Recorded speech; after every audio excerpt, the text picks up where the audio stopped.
Assalamu alaikum everyone. Here's a cool question from the Gulf Tour. I read the Quran, but I don't understand Arabic, so I don't get anything out of reading the Quran.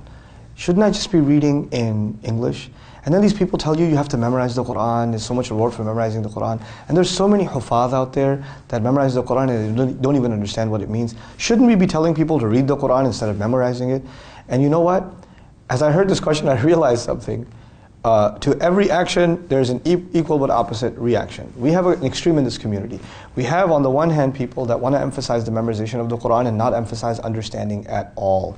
You just become a trophy once you memorize, and you are going to lead Taraweeh and you're going to be reciting beautifully and people are going to be saying what an awesome tajweed and qira'at you have, and you have no concept of what's being said. That is one extreme. And that extreme gives birth to the other extreme that says, you know what, these people, they're just reciting it for no purpose and they're just making, these beautiful sounds, but what's the actual message? We should forget about memorization. We should focus all of our energies on reading and understanding. And you know what this is? These are two extremes.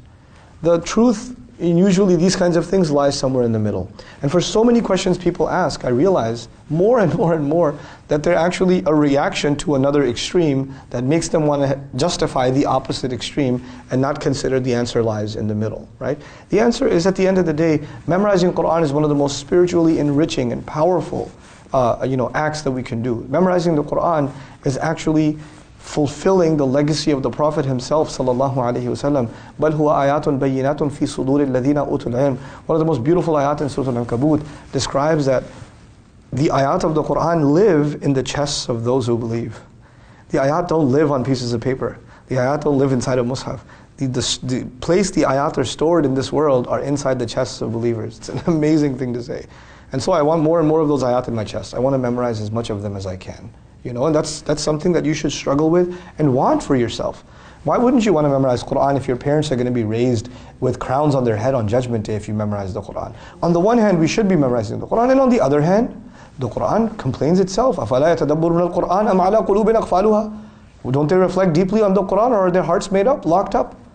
So reflection on the Quran and memorizing Quran are actually hand in hand. And let me add one more thing. This is the balance of our religion, guys. This is where things really, it's so epic. These two things are not mutually exclusive. When I memorize the Quran, I'm repeating the same ayah, yes or no? Over and over. I'm repeating the same ayah. And the more I'm repeating it, the more I'm thinking about it. And the more I'm thinking about it, more realizations come to my head. Reflection is actually facilitated by the act of memorization. That's how it's facilitated. Then you recite Quran with tajweed. And what tajweed does is that you give every letter its due, and you pause, and you take your time with every single word. Which means it slows you down, doesn't it? Tajweed slows you down. And when it slows you down, your mind is not just pronouncing every word like you should, it's giving your mind the opportunity to think about every word instead of brushing through the whole thing and not giving each word, letting each word have its effect on you.